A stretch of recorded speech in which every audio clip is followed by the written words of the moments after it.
Selamat siang pemirsa, Sumatera Utara hari ini kembali hadir menjumpai Anda untuk edisi Senin 27 Maret 2023. Kali ini bersama saya Widya Utami Putri. Seperti biasa sejumlah informasi telah dirangkum tim redaksi kami untuk Anda dan berikut Sumatera Utara hari ini selengkapnya.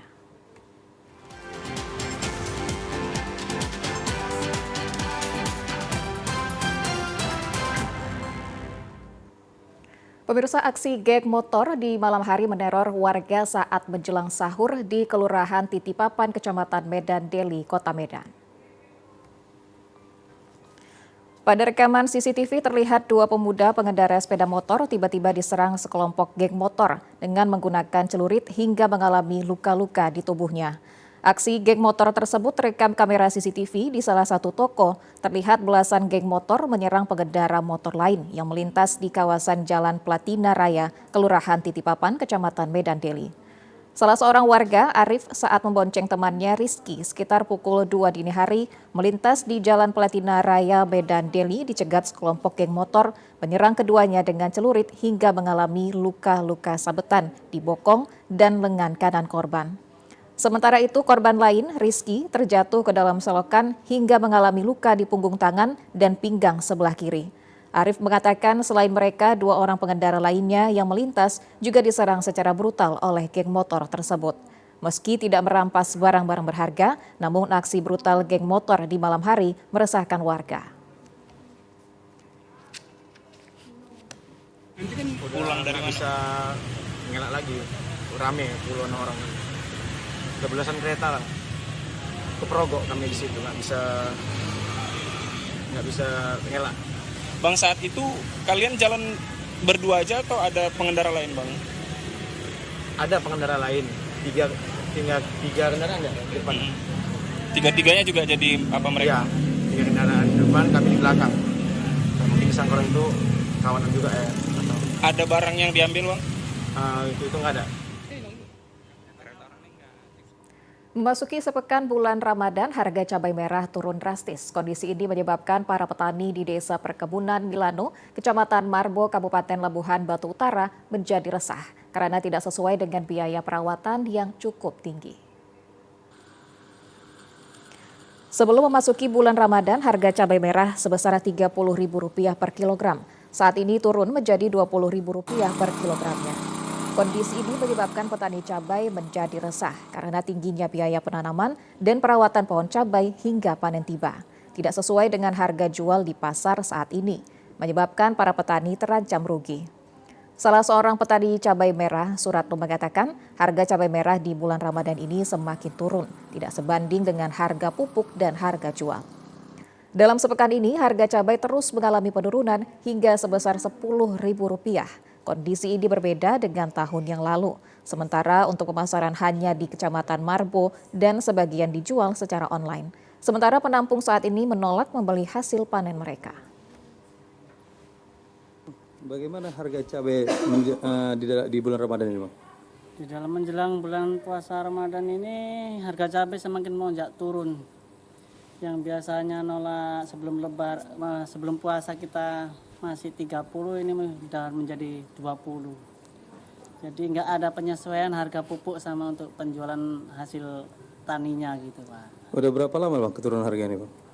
Dalam 1 minggu ini, Pak, dalam 1 minggu ini udah turun 10.000 dalam per kilonya. Jadi sebagai Bapak, sebagai petani, ada nggak keuntungan dalam bertani cabai ini? Kalau dibilang untung kalau harganya turun gini ya macam mana ya Pak ya. Karena nggak sesuai sama harga peralatan yang dipakai sama pupuknya nggak sesuai. Kayaknya kurang gitu loh. Untuk mengurangi resiko kerugian, petani juga menanam tanaman tumpang sari seperti tanaman paria dan terong untuk memenuhi pembelian pupuk dan bahan perawatan tanaman cabai. Pemirsa, 138 hektar hutan bakau rakyat yang sempat diserobot pemalak hutan rakyat menjadi hutan sawit di Desa Pasar Rawa Gebang, Langkat kini hijau kembali. Perubahan tanaman sawit di lahan tersebut kembali ke habitat asli hutan bakau dilakukan oleh para warga desa Pasar Rawa dimotori pelestari alam. Perjuangan rakyat desa yang telah memahami arti pentingnya lahan asli bakau sebagai kawasan terbaik untuk berkembang biaknya ikan, udang, dan kepiting laut. Perjuangan yang dipelopori oleh salah seorang pemuda desa, Rudi Irwansyah, tidaklah sebentar. Sejak tahun 2010 lalu hingga kini masih ada tersisa 20% lagi lahan yang belum kembali ke habitat bakau. Rudi, pemuda desa Pasar Rawa yang tergerak hatinya untuk membangun kebersamaan warganya memperjuangkan pengembalian habitat mangrove agar fungsi hutan penyangga kehidupan biota laut dapat hidup kembali. Hal itu penting mengingat selama lahan kebun sawit masih ada di lingkungan mereka, maka mata pencaharian mereka hilang karena ikan, kepiting, dan udang tidak dapat dicari akibat hilangnya kawasan mangrove sebagai habitatnya. Di samping hilangnya mata pencaharian dari melaut, rakyat nelayan juga mengalami ancaman lainnya, yakni banjir rob yang tiap hari naik ke permukaan halaman rumah, bahkan masuk ke dalam rumah. Melihat penderitaan yang berlarut-larut dan kemiskinan yang semakin mendera, mendorong Rudi memotivasi para warga untuk bersama-sama menentang lahan sawit dan berjuang mengembalikan lahan tersebut ke habitat aslinya, hutan bakau. Menjaga, merawat ekosistem yang ada di Desa Pasar Rawa ini, tujuannya agar masyarakat terus selamanya bisa mencari nafkah di dalam hutan. Karena jujur Pak, SDM kami juga di Desa Pasar Rawa ini sangat rendah dan kami rata-rata tuh hanya tamatan SD, SMP sampai SMA, sehingga kita tidak bisa bekerja di kota. Jadi kita hanya bisa memanfaatkan dari hutan seperti udang, ikan, kepiting. Itulah harapan kami masyarakat agar terus bisa menyambung ataupun mencari nafkah untuk menghidupi keluarga kami. Dan jujur kami masyarakat di Desa Pasar Rawa ini sangat antusias terus menjaga lingkungan, terkhusus mangrove, karena kami terdampak langsung dengan pasang rob, apalagi belum nanti adanya angin kencang, sehingga kami dari awal terus menciptakan dan menjaga hutan yang ada di sini. Berkat kegigihan dan kerja kerasnya mengembalikan hutan ke habitat hutan bakau kembali, Rudi Irwansyah telah 2 kali memperoleh anugerah penghargaan lingkungan, yakni Kalpataru dan sertifikat Proklim. Pada bulan suci Ramadan 1440 Hijriah ini, Badan Amil Zakat Nasional Basnas Sergai mengadakan program bazar paket sembako murah bagi warga yang kurang mampu yang dipusatkan di pelataran parkir Masjid Agung Sergai. Dari pantauan tim liputan TVRI Sumut di lapangan, program bazar paket sembako murah bagi warga tidak mampu dilakukan oleh Basnas dengan menggulirkan dana infak sebanyak 500 paket sembako yang disalurkan di 3 kecamatan, yakni Kecamatan Perbaungan, Serampah, dan Kecamatan Tanjung Beringin. 500 sembako yang disalurkan dengan harga Rp150.000 per paket. Khusus warga yang kurang mampu, sembako murah dapat dibeli dengan harga Rp75.000 per paket, yang terdiri dari 5 kg beras, 1 kg gula pasir, 2 kg minyak goreng, serta 1 papan telur. Adapun syarat untuk mendapatkannya yaitu warga miskin dan tidak mampu. Salah seorang warga kurang mampu, Imelda, mengatakan program ini sangat membantu dirinya terutama untuk kebutuhan berbuka puasa. Ia mengucapkan terima kasih kepada pemerintah Sergai yang melakukan bazar sembako murah dan berharap kegiatan ini tetap berlanjut ke depannya. Wajar ya? Iya. Iya. Oh, Kami dikasih kupon. berapa? Satu Paketan kuponnya berapa? 75.000. 5.000. Apa aja Bu yang dapat Bu? Beras 5 kilo. Telur sepapan. Gulanya sekilo. Minyak makan sekilo. Jadi bagaimana Bu tanggapan Ibu lah terkait dana yang disubsidi sangat ini? membantu begitulah Pak. Syukur alhamdulillah sangat membantu di bulan puasa ini, di bulan Ramadan. Telur, minyak, gula, beras. Pakai paket ya kuponnya? Iya pakai kupon. Berapa Bu ke apanya? 75.000. Oh, Tuh masyarakat lah. bisa dimanfaatkan apa aja Bu? Ya. Rencananya untuk apa Bu? Hah? Rencananya untuk apa ini? Ya itu gimana? Untuk dibuka puasa ya? Iya. Atau sahur ya?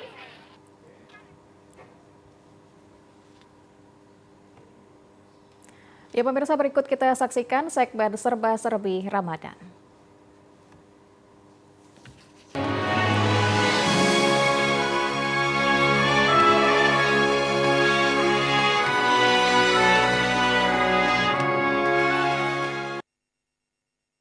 Pemirsa, memasuki sepekan bulan Ramadan, terlihat sejumlah rumah makan di sepanjang Jalan Lintas Jenderal Sudirman, Kota Aek Kanopan, Kabupaten Labuhan Batu Utara tutup dari aktivitas jual beli.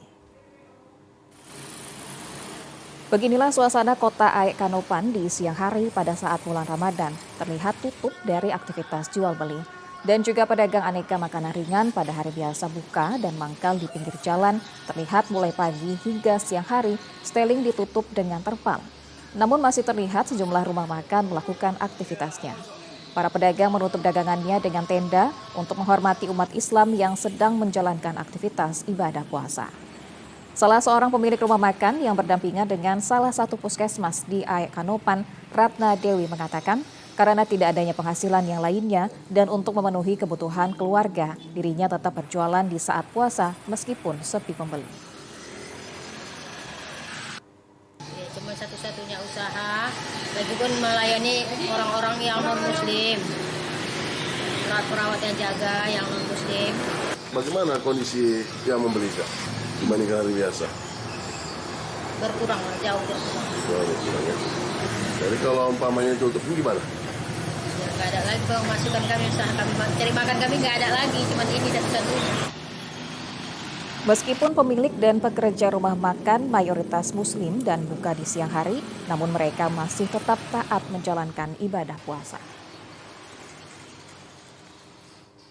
Salah satu komunitas sosial di Kota Medan menggelar buka puasa bersama dengan puluhan abang becak sekota Medan sebagai bentuk kepedulian antar sesama di bulan yang penuh berkah ini.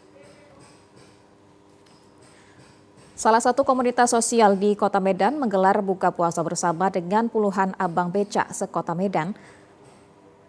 Bulan Ramadan tidak hanya menjadi momentum untuk semangat beribadah, namun juga sebagai momen untuk berbagi dan bersedekah kepada sesama. Sebanyak 60 abang becak motor dan dayung sekota Medan memadati kawasan Jalan Puri, Kecamatan Medan Area. Puluhan abang becak ini datang untuk berbuka puasa bersama yang dilaksanakan komunitas sosial berbagi gerakan Istiqomah Sodakoh. Kegiatan ini digelar sebagai bentuk kepedulian antar sesama dan memupuk keimanan kepada Allah Subhanahu wa Ta'ala kepada para abang becak di bulan yang penuh berkah ini. Tidak hanya berbuka puasa bersama, kegiatan sosial ini juga diisi dengan tausiah singkat menjelang berbuka puasa. Para abang becak diminta untuk menghafal sholawat Nabi sebelum berbuka puasa bersama. Pendiri komunitas sosial Gerakan Istiqomah Sodakoh Muhammad Eksan menyebutkan kegiatan sosial berbagi makanan berbuka kepada para abang becak ini telah rutin dilaksanakan. Namun bertepatan dengan waktu bulan Ramadan, maka kegiatan berbagi disesuaikan dengan menggelar berbuka puasa bersama. Di kegiatan ini memang sudah rutin kita buat dari Gerakan Istiqomah Sedekah. Kegiatan ini hampir berjalan 6 tahun. Jadi setiap bulan Ramadan kita buat kumpul bersama bapak-bapak tukang becak. Niatnya supaya membahagiakan mereka, Pak. Jadi ada bentuk perhatian khusus dari kita orang-orang Baigis untuk berbuka bersama mereka. Harapannya terketuknya hati mereka, mereka mau lebih bersemangat beribadah dalam puasa. Karena memang kita niatkan ini untuk orang-orang yang berpuasa. Dengan kegiatan ini diharapkan dapat meningkatkan kepedulian masyarakat untuk berbagi antar sesama, terutama di bulan suci yang penuh berkah ini.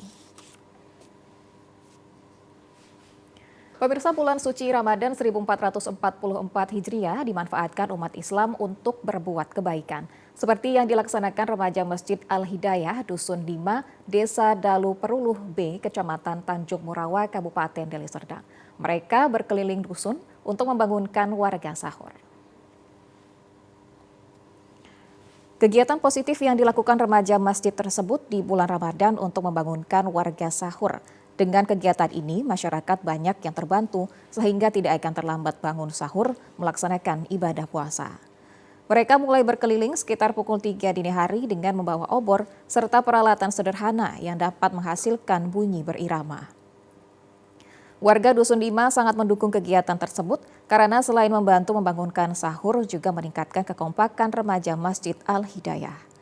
Menurut Bendahara Remaja Masjid Al-Hidayah Muhammad Rizky Pratama, kegiatan membangunkan sahur warga Dusun 5 ini sudah menjadi kegiatan rutin remaja masjid di setiap bulan suci Ramadan.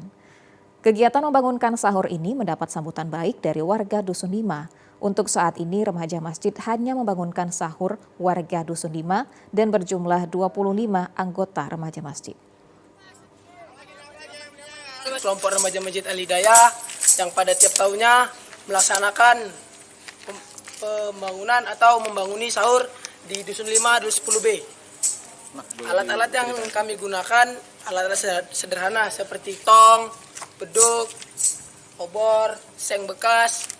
Kami menggunakan alat-alat itu agar suara-suara menjadi keras dan warga Dusun 5 khususnya bisa bangun sahur tepat waktu. Selain membangunkan sahur, para remaja masjid juga mengikuti buka puasa bersama di Masjid Al-Hidayah. Kegiatan ini akan menjadi agenda rutin tiap tahunnya. Anak-anak dan warga yang melaksanakan sholat berjamaah di masjid dan mengikuti buka puasa bersama dengan hidangan yang disediakan warga secara bergilir selama bulan Ramadan.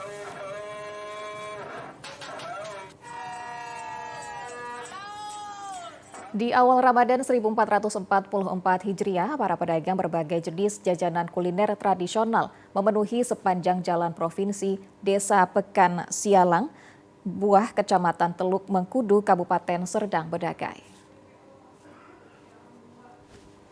Menjelang berbuka puasa, masyarakat dari berbagai penjuru desa memadati pedagang yang menjual kuliner tradisional di pusat kota Sialang Buah, Teluk Mengkudu, Serdang Bedagai. Para pedagang berbagai jenis kue dan bubur maupun makanan lainnya tampak sibuk melayani para pembeli untuk berbuka puasa. Salah seorang warga desa Sialang Buah, Kasman, saat membeli jajanan mengatakan setiap Ramadan ia selalu membeli buah kurma dan makanan lainnya untuk berbuka puasa. Selain kurma juga membeli makanan lainnya seperti kue dan minuman khas Ramadan. Hal tersebut menjadi tradisi pada setiap bulan puasa bagi warga Sialang Buah. Kayak ini martabak mini ya. Ada berapa rasa Kak yang dikelola? 3 rasa. Rasa apa aja Kak? Rasa jagung, kacang, coklat. Oh, satu potongnya berapa? 5.000-nya 4 ya. Wah, 5.000. Bebas rasa ya Kak? Bebas. Murah meriah. Sementara itu, salah seorang penjual makanan berbuka puasa, Wira, mengatakan jika hari biasa dirinya hanya berdagang di sekitar rumahnya, namun pada Ramadan ini dirinya berjualan di tepi jalan karena berharap banyak pembeli. Pada awal Ramadan dagangannya banyak yang terjual, seperti es buah beragam macam bubur, lontong, dan gado-gado, serta berbagai macam jenis kue dijual dengan harga terjangkau. Untuk es buah sebesar Rp5.000, bubur dan lontong sayur Rp5.000 per bungkus, sedangkan gado-gado satu bungkusnya Rp10.000. Setiap hari ia jajakan dagangannya dengan berkeliling setiap hari. Namun di bulan Ramadan ini ia mencoba berdagang di Jalan Provinsi Desa Pekan Sialang Buah. Hari tapi jualnya di kampung. Oh. Jadi kalau Ramadan kami jualan di sini. Apa aja Nek yang didagangkan di awal Ramadan di bulan Ramadan ini? Bulan Di sini Ramadan. kami ada jual es buah, jual lontong, jual bubur, jual kue. Itu aja yang kami jual semua. Nek untuk awal Ramadan pertama puasa ini Nek gimana Nek? Alhamdulillah. Saya belinya. Ya, alhamdulillah. Untuk harga sendiri terjangkau ini. Iya. Selama bulan Ramadan di sepanjang jalan gereja di Balige, Kabupaten Toba diramaikan oleh para penjual takjil musiman. Para penjual takjil ini menjual berbagai macam jenis makanan untuk berbuka puasa, mulai dari minuman, puding, aneka jenis kue, bubur, dan pecal. Dengan harga Rp5.000 hingga Rp7.000. Namun ada hal yang unik bagi para pembeli. Untuk sajian takjil ini meski disiapkan untuk berbuka puasa, namun masyarakat non-muslim juga ikut membeli. Dari pantauan di lapangan, para pembeli dari warga setempat, para pekerja kantoran, salah seorang pembeli Aslinda Panjaitan mengatakan penjual takjil cukup banyak di sepanjang jalan gereja Balige ini yang menjadi daya tarik di bulan Ramadan. Aslinda mengaku bahwa dirinya setiap tahun di bulan Ramadan selalu membeli takjil di daerah ini meski tidak untuk buka puasa. Karena semua takjil yang disajikan rata-rata memiliki cita rasa yang enak. Bagaimana Bu belanja takjilnya di sini gimana Bu? Iya, karena saya merasakan enak, soalnya saya udah beli hari itu, makanya saya datang lagi. Sebenarnya ini untuk makan aja, bukan untuk buka puasa, bukan. Oh gitu ya Bu ya. Ya. Apakah setiap tahunnya beli di sini Bu atau gimana? Iya, baru 2 kali nih lah. Baru 2 kali ini ya? Iya, tahun yang lalu sama hari ini.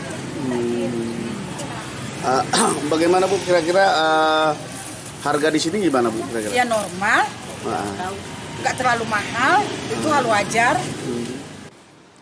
Sementara itu, salah seorang pedagang, Safri Harahap, mengatakan dirinya telah berjualan takjil sudah puluhan tahun lalu selama Ramadan di Jalan Gereja Balige ini.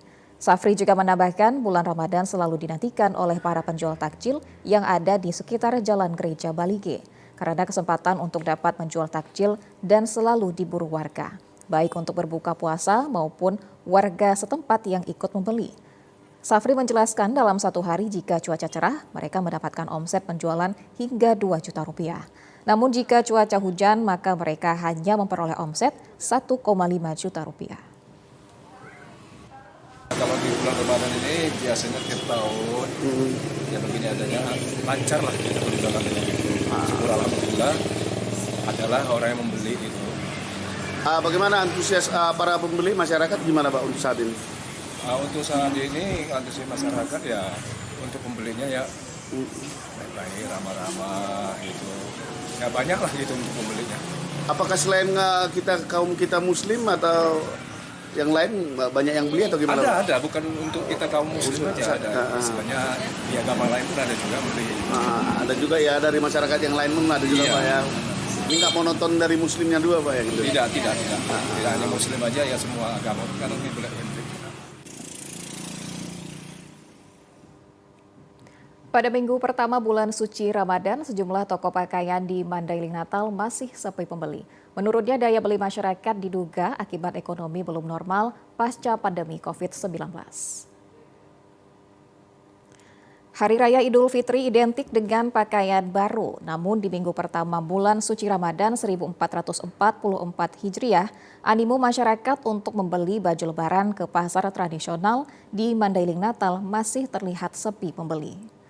Seperti di toko pakaian di Pasar Kota Nopan, terpantau masyarakat yang berada di pasar rata-rata tidak membeli pakaian, melainkan hanya melihat-lihat saja. Karena sepinya pembeli, para pedagang pakaian ini memanfaatkan keadaan dengan tidur di tengah barang dagangannya sambil menunggu konsumen.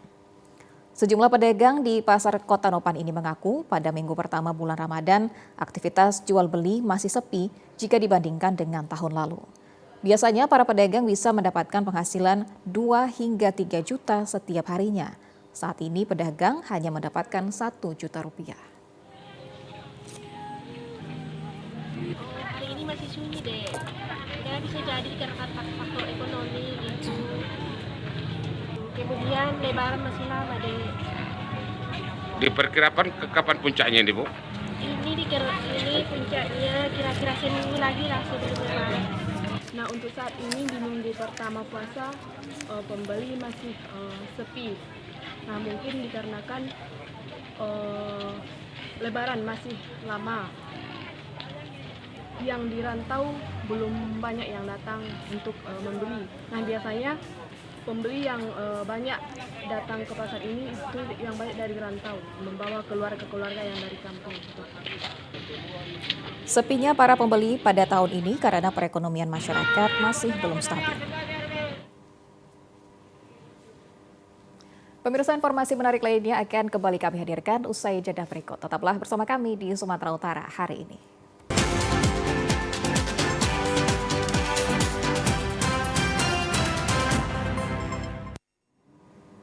Terima kasih Anda masih bersama kami di Sumatera Utara hari ini.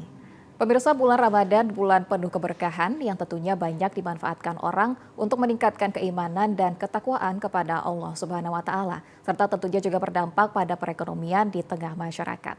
Untuk mengetahui seperti apa perekonomian di bulan Ramadan, kini telah bergabung bersama dengan kita pengamat ekonomi Gunawan Benjamin dan anggota DPRD Sumatera Utara Bapak Zaira Salim Ritoga. Assalamualaikum Pak Zaira dan Bang Gunawan, selamat siang. Waalaikumsalam warahmatullahi wabarakatuh, Mbak. Sehat kan? Baik, salam sehat Pak Zaira dan juga Bang Gunawan, kabar baik hari ini? Kabar baik, alhamdulillah. Baik, berbicara mengenai bulan suci Ramadan ini erat juga kaitannya begitu dengan perekonomian masyarakat seperti itu Pak Zaira dan juga Bang Gunawan. Saya mungkin terlebih dahulu akan ke Pak Zaira dari anggota DPRD Sumatera Utara. Melihat bulan suci Ramadan begitu Pak Zaira, biasanya terjadi lonjakan permintaan begitu dan juga terjadinya kenaikan harga. Lantas seperti apa kemudian pandangan dari Anda Pak Zaira sebagai anggota DPRD Sumatera Utara melihat ini? Baik, saya melihat langsung ke lapangan ya, masuk di berbagai pasar, bahkan di supermarket dan mal, lonjakan permintaan terhadap barang-barang belum terlalu signifikan. Jadi harga yang kita harapkan kemarin stabil, alhamdulillah masih tergolong tidak terlalu naik. Saya kira ini sangat baik untuk kita. Karena nanti kita bisa menekan inflasi dengan permintaan yang tidak begitu menggelembung dan juga otomatis harga juga tidak terlalu tinggi kali sehingga masyarakat bisa menjangkaunya, Mbak. Itu dia. Baik. Pak Zaira, namun memang kita melihat seperti itu di momen Ramadan dan tentunya nanti juga menjelang Idul Fitri, harga barang-barang dan tentunya juga bahan-bahan pokok ini akan mengalami lonjakan harga seperti itu. Nah tentunya ini juga akan berdampak terhadap banyaknya keluhan dari masyarakat, dari warga begitu Pak Zaira. Lantas Anda melihat ini seperti apa Pak Zaira?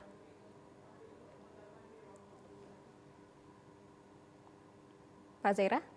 Ya memang itu kenaikan musiman Mbak biasa memang karena ya itu memang kenaikan musiman yang menjelang Ramadan dan Idul Fitri pasti ada kenaikan. Tetapi saya melihat untuk tahun ini kenaikan itu tidak terlalu begitu mencolok karena memang kita ketahui bersama pemerintah sudah melakukan beberapa hal ya terkait ini, bahkan juga melibatkan beberapa stakeholder yang lain agar peningkatan kenaikan harga ini tidak memberatkan masyarakat, itu Mbak ya saya lihat.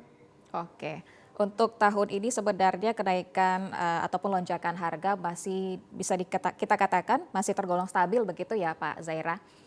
Baik, kalau begitu saya ke Bang Gunawan. Bang Gunawan sebagai pengamat ekonomi. Sebenarnya kalau kita melihat begitu fenomena ini adalah hal yang biasa terjadi begitu ya Bang Gunawan dengan tingginya permintaan dan tentunya ini berdampak terhadap kenaikan harga. Tapi kembali lagi Bang Gunawan tentunya masyarakat perlu juga kemudian diedukasi bahwasannya hal ini merupakan hal yang biasa begitu Bang Gunawan.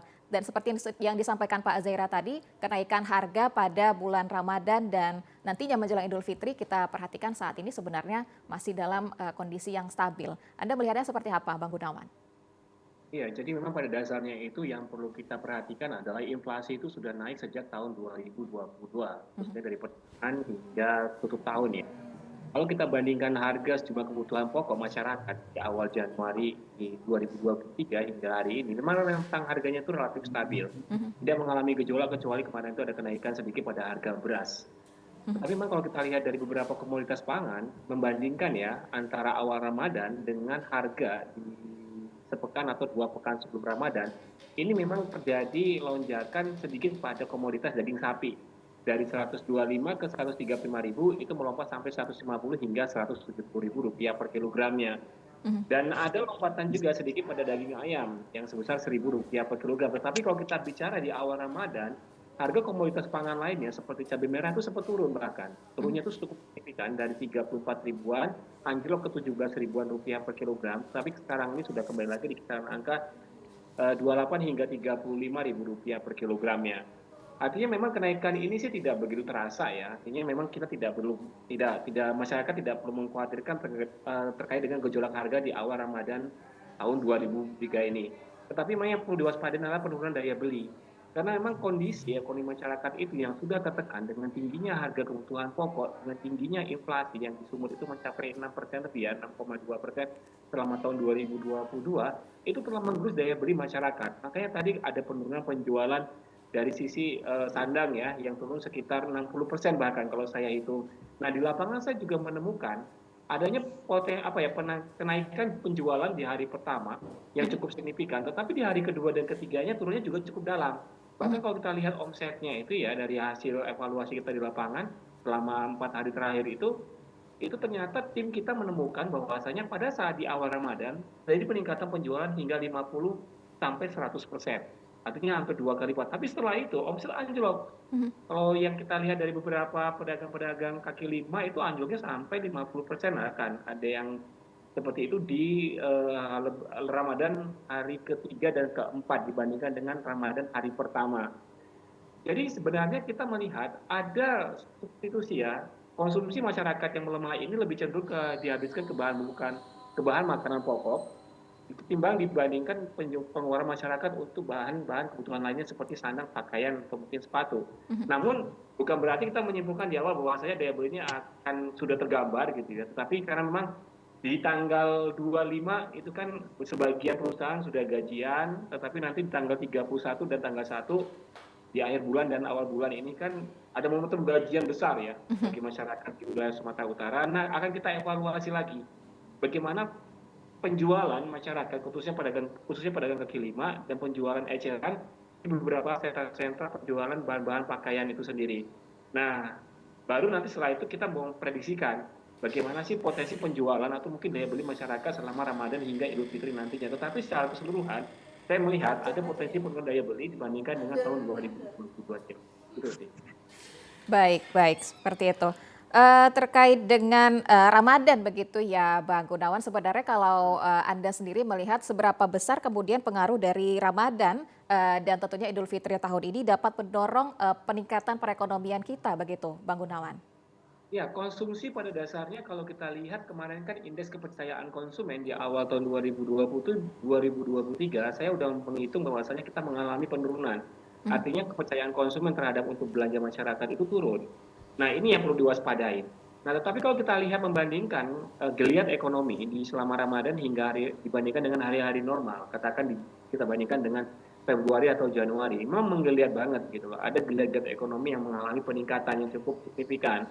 Kalau perputaran uang sendiri kita juga sedang melakukan evaluasi, tapi sejauh ini kita melihat ada 1,4 kali perputaran uang dibandingkan hari-hari normal biasanya di wilayah Sumatera Utara. Artinya memang selama Ramadan ini peningkatan aktivitas ekonominya itu sangat terlihat pada dasarnya. Tetapi yang menjadi persoalan adalah geliat ekonomi ini itu ternyata juga dipengaruhi oleh sisi kenaikan harga barang sebelumnya. Artinya kalau misalkan kita lihat penjualan makanan atau gorengan aja lah yang paling simpel gitu kan. Ada kenaikan harga sekitar Rp500 per butir, sehingga seolah-olah penjualan itu mengalami peningkatan. Padahal secara kuantitas yang dijual itu barang yang sama. Artinya kalau dulu dijual di harga Rp1.500, sekarang dijual di harga Rp1.000, seakan-akan jual satu barang hari ini tuh kelihatan angkanya tuh naik omsetnya dibandingkan dengan tahun lalu. Padahal nggak seperti itu. Nah, inflasi itu telah membuat ekspektasi kenaikan pendapatan masyarakat khususnya para pedagang itu menurun. Jadi walaupun mereka melihat omsetnya ini sedikit lebih tinggi dibandingkan hari normal, tapi secara pendapatan atau marginnya itu mengalami penurunan. Artinya tidak bisa mereka mengharapkan pendapatan itu yang lebih besar atau setidaknya sama dengan omset yang pendapatan real yang mereka dapatkan dari penjualan di bulan-bulan Ramadan tahun sebelumnya. Nah, ini yang perlu jadi fokus perhatian. Sementara itu dari hasil surveinya kita juga banyak pedagang kok yang kaki lima, pedagang-pedagang warung itu yang bertambah jumlahnya selama tahun 2023 itu dipicu oleh kenaikan jumlah PHK, jumlah pengurangan jam kerja karyawan, ditambah lagi banyak juga karyawan yang dirumahkan. Sehingga apa? Sehingga mereka mencari usaha-usaha seperti itu. Jadi memang ada peningkatan jumlah pedagang yang seolah-olah menunjukkan bahwasanya aktivitas ekonomi kita mengalami pemulihan, tapi sebenarnya kita punya masalah fundamental yang seharusnya sih ini bisa diselesaikan. Itu sih yang ketemukan di lapangan sejauh ini. Oke, baik. Saya akan ke Pak Zaira kembali. Kalau begitu, Pak Zaira melihat peran pemerintah begitu untuk kemudian mengatasi lonjakan harga sembako di bulan Ramadan seperti biasa adalah dengan mengadakan pasar murah. Anda melihat dengan hadirnya pasar murah ini, Pak Zaira, apakah kemudian kehadiran dari pasar murah ini tepat sasaran bagi masyarakat, khususnya bagi masyarakat yang kurang mampu begitu, Pak Zaira? Ya, saya kira pasar murah ini kan untuk semua kalangan ya. Tapi kita meminta kepada pemerintah, terkhusus bagi masyarakat yang menengah ke bawah.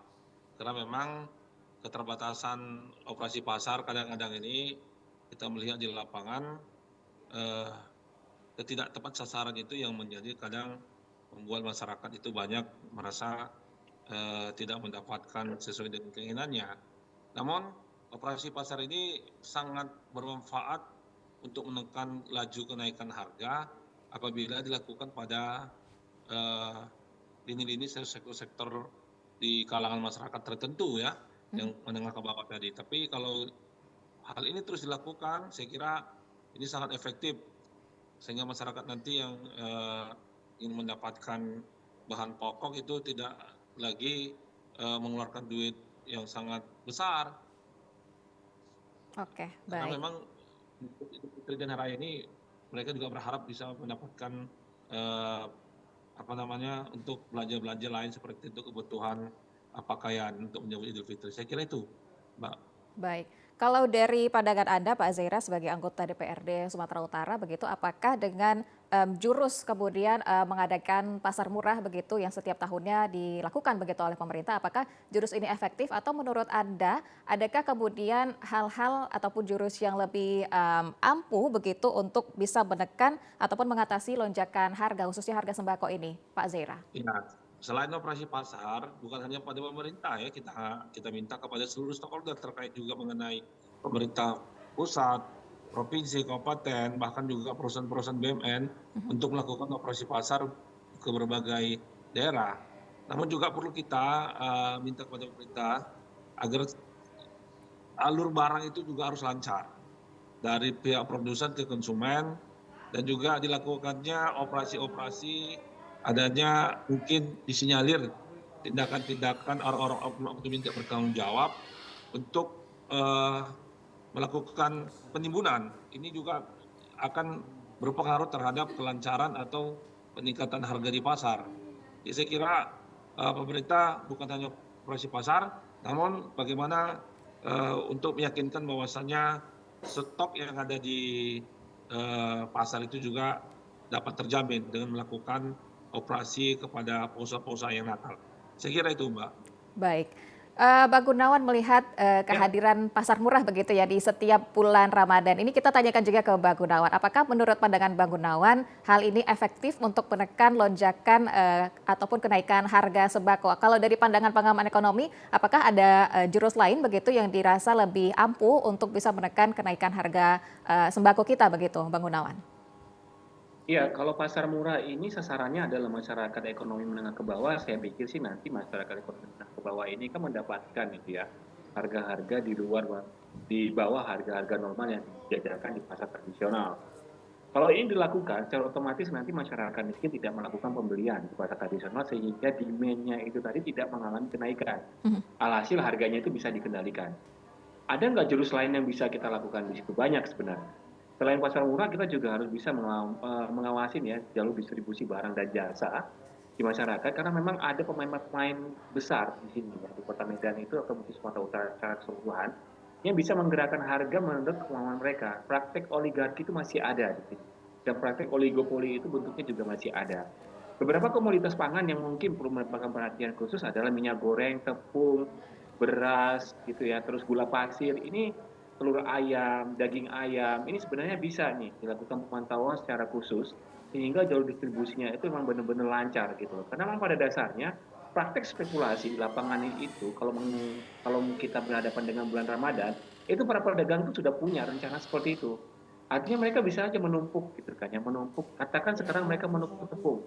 Seminggu kemudian sebelum Idul Fitri nanti, itu kan kebutuhan tepung mengalami peningkatan tuh yang cukup signifikan dibandingkan hari ini. Nah, nanti mereka akan menjual pada saat harga yang sudah lebih mahal. Sehingga selain operasi pasar murah tadi, memang sebaiknya dilakukan upaya-upaya untuk pengendalian harga yang lebih baik dengan cara-cara mengawasi jalur distribusi itu sendiri. Pengawasan jalur distribusi ini bukan hanya bicara mengacu kepada praktek-praktek perdagangan yang dilarang oleh KPPU ya. Tetapi sisi lain kita juga perlu memastikan bahwa jalur distribusi barang bahan makan pokok dari sumbernya ke wilayah-wilayah konsumennya itu juga terbilang lancar seperti ini. Hujan itu relatif tinggi belakangan ini ya di wilayah Kota Medan maupun Sumatera Utara sehingga ada potensi longsor di wilayah Brastagi. Jadi kalau bisa ini dipastikan jalur distribusinya aman, gitu kan, sehingga pemerintahnya, saya yakin jalur distribusi barang dari Kabupaten Karo ke Medan ini akan tetap lancar, sehingga tidak muncul kenaikan harga. Nah itu juga penting gitu loh. Jadi memang kita harapin nanti dari Pak Zera ya, supaya nanti ini masyarakatnya juga diedukasi untuk menahan belanja yang nggak perlu, terus nanti juga dilakukan pengawasan ini terhadap pelaku-pelaku usahanya gitu loh. Karena beliau yang punya kewenangan, beliau yang punya kekuatan di sini gitu loh. Tetapi kalau kita mengamati sejauh ini memang harga pangan masih terpantau stabil. Artinya semuanya masih dalam batas kewajaran sehingga belum perlu dilakukan penindakan khusus. Tetapi jangan salah ya. Sekalipun nantinya ini harga relatif stabil terus, ada baiknya pemerintah tetap di depan, tetap ngomong ke media gitu bahwasanya kita selalu hadir. Kita tetap hadir di lapangan, kita tetap hadir di pasar sehingga pelaku-pelaku culas atau mungkin pelaku-pelaku pedagang yang spekulan ini nggak berani melakukan apa-apa, nggak berani melakukan tindakan-tindakan yang bertentangan dengan undang-undang persaingan usaha sehingga mengerek harga naik ke atas gitu loh. Ya alhamdulillah kita bersyukur banget ya awal Ramadan ini semuanya itu harga yang terbentuk adalah harga kondisi yang sangat normal. Nggak seperti di Jawa yang kemarin itu kalau kita lihat itu harga cabai rawitnya naik sampai Rp90.000 per kilogram di awal Ramadan. Kita alhamdulillah kemarin cabainya malah turun. Iya. Gitu. Jadi memang keberhasilan ini tapi jangan membuat pemerintah lalai gitu loh. Lantas nanti mereka nggak melakukan pemantauan sehingga nanti ujung-ujungnya pelaku usahanya ini pemain besarnya ini melakukan praktik kakal atau mungkin penimbun atau mungkin pada praktik lainnya sehingga nanti harga beberapa kebutuhan pokoknya kembali naik. Apalagi nanti tren konsumsi masyarakat di Sumatera Utara itu kerap mengalami kenaikan. Ini kan udah masuk Ramadan, nanti gajian tanggal 1 ya. Tanggal 1 gajian, setelah itu nanti tanggal 3-nya dia akan landai lagi konsumsinya, tapi 1 minggu sebelum Idul Fitri ini lonjakan konsumsi tinggi lagi. Nah, jangan sampai nanti kita kebobolan di situ sih. Oke, baik. Pak Zera, terkait dengan jalur distribusi begitu, bagaimana kemudian DPRD memainkan perannya begitu Pak Zera untuk mengawasi jalan distribusi dari barang dan jasa kita begitu Pak Zera? Baik, kita sudah melakukan pantauan ke beberapa daerah yang didampingi oleh Dinas Perdagangan Sumatera Utara dan kabupaten kota untuk berkoordinasi Mbak ini.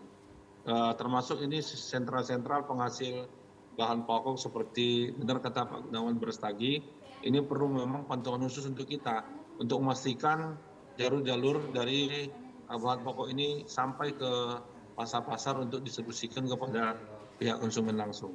Jadi kita lihat sampai sekarang pemerintah sudah melakukan hal tersebut dan sudah terpantau dengan baik. Namun kita tidak boleh lalai karena memang benar menjelang Idul Fitri nanti pasti permintaan lonjakan dari masyarakat terhadap bahan pokok dan bahan lainnya ini juga akan sangat meningkat, Mbak. Jadi jangan sampai nanti kita lalai sedikit, tiba-tiba nih pemain-pemain tengkulak yang saat ini mengganggu distribusi barang, ini bisa mengganggu kenaikan harga nantinya. Itu dia, Mbak. Baik. Nah, dari DPRD sendiri bagaimana sih sebenarnya Pak Zera terkait dengan upaya yang dilakukan seperti itu, adanya potensi penimbunan bahan sembako begitu oleh distributor nakal seperti itu Pak Zera? Seperti apa yang dilakukan oleh DPRD? Ya, kita sudah langsung ke lapangan dengan pemerintah daerah dan melakukan rekomendasi bagi perusahaan-perusahaan yang telah melakukan penyimpangan penimbunan ke pihak aparat hukum. Memang sampai saat ini kita belum menemukannya. Memang sebelum bulan Ramadan kemarin yang lagi hebohnya minyak goreng itu sudah kita laporkan ke pihak terkait dan nanti dalam prosesnya itu apakah memang ada pelanggaran. Karena kita lihat sekarang ini persis seperti Bang Gunawan, pemain-pemain besar Medan ini memang sangat-sangat bisa mengendalikan harga. Ini sangat merugikan kita masyarakat. Itu dia, Mbak. Oke, baik. Terakhir Pak Zera, seperti apa harapan yang ingin disampaikan terkait dengan perekonomian kita di bulan Ramadan dan Idul Fitri tahun ini? Silakan Pak Zera, singkat saja. Harapan kita supaya masyarakat bisa menjangkau harga, ekonomi tetap tumbuh, masyarakat bisa sejahtera, bisa merayakan Ramadan dan Idul Fitri aman-aman saja, Mbak. Itu dia. Baik, Terima kasih, Pak. Baik Pak Zera. Bang Gunawan, seperti apa kemudian tips singkatnya begitu untuk masyarakat agar belanja dengan hemat begitu dan tentunya juga cerdas di bulan Ramadan ini, Bang Gunawan?